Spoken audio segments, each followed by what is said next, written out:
ng luha. Lagi kang may kasama sa gitna ng ulan. Karamay mo ako, kaibigan, sa tatahakin mong daan. Hindi kita iiwan, hindi ka na mag-iisa, kaibigan.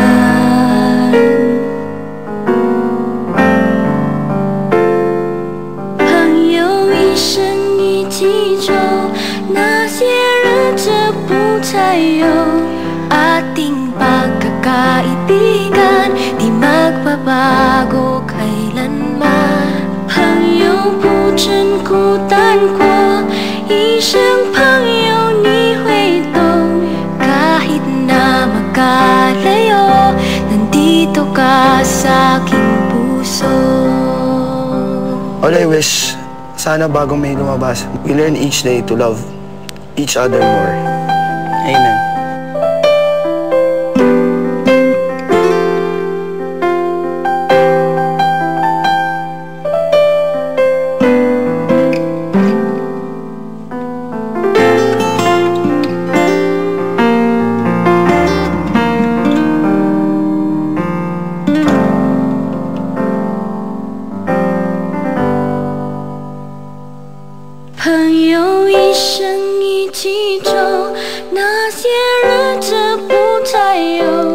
Ating pagkakaibigan di magbabago kailanman. 朋友不真孤单过，一生朋友你会懂。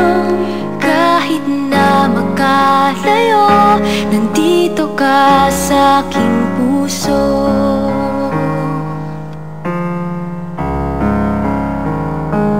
Itsiwa, ipeitsa, magkaibigan kahit kailan.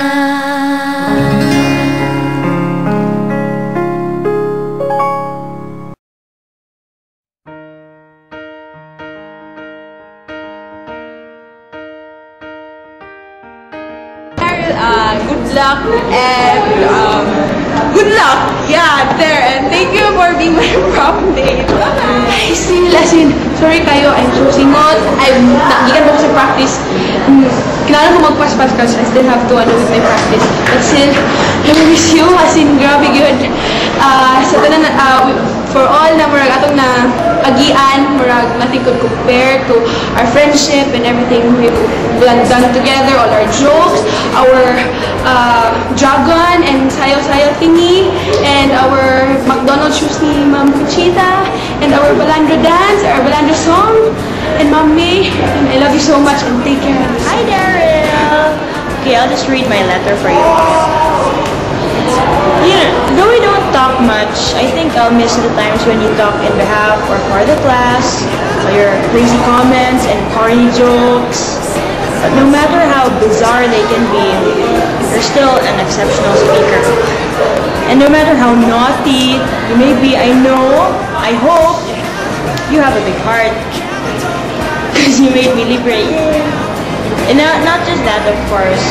There's probably so much more to you than what I'll ever know. I know you'll go places. And I guess that's all. Don't forget us. And take care in the US, and God bless always. Okay. What can I say about that? Like, he's kind, he's very funny. He knows how to play around with everyone. But most of all, he's our classmate. And as a classmate, as a friend, for me, you are my best friend. I wish you all the best in your endeavors. Not just with the grades, with math, with Dota, with War Philippine Heroes. But I wish you the best in everything you do, especially when you're outside the country.